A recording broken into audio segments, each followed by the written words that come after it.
Bienvenidos a un análisis que los medios tradicionales están fragmentando en titulares inconexos, pero que aquí vamos a unir pieza por pieza para entender la verdadera magnitud de lo que está ocurriendo. Hoy es 21 de abril de 2026, y en las últimas 24 horas se han producido 3 eventos que son, en realidad, una sola historia de colapso estratégico y desafío geopolítico. No son complicados de entender, pero son notablemente simples una vez que se retira el ruido mediático y se observa el panorama completo de una guerra que está a punto de entrar en su fase más oscura.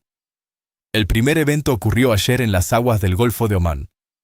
El destructor de misiles guiados de la Marina de los Estados Unidos, el USS Expruance, disparó múltiples rondas de su cañón de 5 pulgadas directamente contra la sala de máquinas de un buque de carga con bandera iraní llamado MV Tuska. El barco había ignorado 6 horas de advertencias repetidas. Tras inutilizar su propulsión, un equipo de marines del buque de asalto anfibio USS Trípoli descendió en helicóptero por cuerdas rápidas hasta la cubierta y tomó custodia total del navío. Donald Trump anunció el éxito de la operación en redes sociales afirmando que la tripulación fue detenida en seco. Este acto es cualitativamente distinto a todo lo que hemos visto en la última semana. De los 25 barcos interceptados anteriormente, todos fueron advertidos o devueltos, pero el Tuska es el primero en ser abordado, inutilizado y confiscado físicamente por los Estados Unidos bajo la custodia de su infantería de marina. Esto nos lleva al segundo evento, la respuesta de Teherán. El Mando Militar Conjunto de más alto nivel de Irán, el cuartel general Qatam al-Anbiya, emitió una declaración esta mañana con palabras que no deben tomarse a la ligera. Calificaron la acción estadounidense como un robo en la autopista marítima y un acto de piratería armada. Pero la frase clave fue su advertencia final: las Fuerzas Armadas iraníes responderán y tomarán represalias pronto. El ministro de Exteriores, Abbas Araghchi, añadió que esta incautación es la prueba definitiva de la falta de seriedad de Washington en la vía diplomática. Como consecuencia inmediata, los medios estatales iraníes informaron que Teherán no tiene planes de unirse a la segunda ronda de conversaciones en Islamabad, rechazando la mesa de negociación justo el día en que se suponía que debían comenzar los diálogos. El tercer evento es el que casi nadie está conectando con claridad, y es la pieza que explica por qué las conversaciones fallaron y hacia dónde se dirige realmente este conflicto. El Tuska se dirigía de China a Irán. No venía de Rusia ni de ningún puerto del Golfo, su viaje se originó en puertos chinos con carga destinada a Bandar Abbas. Mientras Estados Unidos incauta buques e Irán jura venganza, Pekín observa en un silencio sepulcral. No hay condenas, no hay amenazas de consecuencias, no hay declaraciones de emergencia.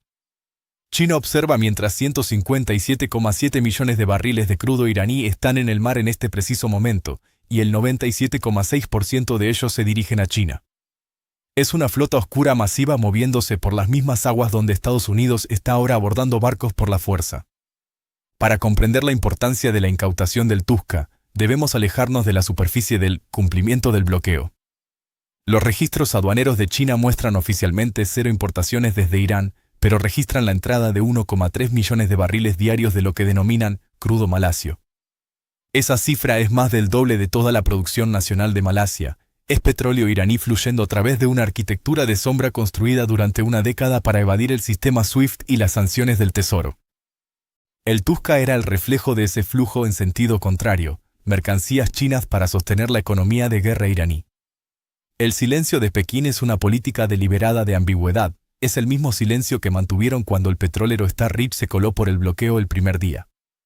China no necesita hablar porque su infraestructura física ya está ganando la guerra de atrición. El juramento de represalia de Irán no es una fanfarronada. El Mando Qatam al-Anbiya es el mismo organismo que cerró el estrecho de Hormuz el 28 de febrero y el mismo que ordenó disparar contra petroleros indios el sábado pasado. Para un gobierno autoritario, dar marcha atrás a un compromiso público de su máximo organismo militar tiene un coste político interno incalculable. El primer vicepresidente iraní, Mohammad Reza Aref, enmarcó el dilema con precisión: o un mercado libre de petróleo para todos, o el riesgo de altos costes para todos. No está amenazando el petróleo de Irán, sino el 20% del suministro mundial que transita por Hormuz. Está poniendo en la mira las exportaciones de Arabia Saudita, los Emiratos Árabes Unidos, Irak, Kuwait y Qatar. La incautación del Tuska es ahora la justificación perfecta para cualquier escalada que ocurra antes o después de que el alto el fuego expire este miércoles. Hablemos de la diplomacia, que es quizás el punto más malinterpretado. El vicepresidente J.D. Vance voló a Islamabad junto a enviados de alto nivel como Kashner, a pesar de que Irán ya había anunciado que no asistiría. ¿Por qué enviar a la plana mayor a una reunión vacía? Hay tres lecturas posibles. La primera es que Washington cree que el rechazo iraní es puro teatro negociador y que la delegación llegará en silencio mañana. La segunda es una maniobra de relaciones públicas para señalar ante el mundo, especialmente ante los aliados europeos y los estados del Golfo, que Estados Unidos es la parte razonable que se presentó a la cita mientras Irán se marchaba. La tercera, y más probable, es que el objetivo no es hablar con Irán, sino con Pakistán. El jefe del ejército pakistaní, Asim Munir, tiene un acceso de canal trasero a la Guardia Revolucionaria que ningún estadounidense posee. Islamabad no es hoy un lugar de conferencias, es un punto de retransmisión para un mensaje privado, una oferta de último minuto sobre activos congelados o una modificación del lenguaje del bloqueo que Pakistán pueda llevar a Teherán antes de la medianoche del miércoles. La realidad estructural es que la economía de Irán, a pesar de tener su líder supremo muerto y sus instalaciones nucleares atacadas, está exportando más petróleo ahora que antes de que cayera la primera bomba. En febrero exportaban 1,68 millones de barriles diarios. Hoy, bajo el asedio más intenso desde la Guerra del Golfo, la cifra ha subido a 1,84 millones. Esto solo es posible gracias a la infraestructura de China, pagos en yuanes, refinerías independientes que no preguntan el origen y una flota oscura de barcos con banderas de conveniencia y señales hay falsificadas. Pekín ha construido una cobertura de suministro de 120 días específicamente para que una crisis en Hormuz no los obligue a elegir bando. Mientras ese sistema aguante, el bloqueo estadounidense es una herida dolorosa pero no una sentencia de muerte, lo que permite a los sectores duros de Teherán decirle a sus diplomáticos que pueden permitirse esperar. Cada vez que Irán realiza un movimiento y no enfrenta consecuencias que no pueda absorber, sube un peldaño en lo que llamamos la escalera de la confianza. Cerraron Hormuz y Estados Unidos no pudo reabrirlo por la fuerza durante 7 semanas. Cobraron peajes en yuanes. Dispararon a barcos indios sin una respuesta formal inmediata.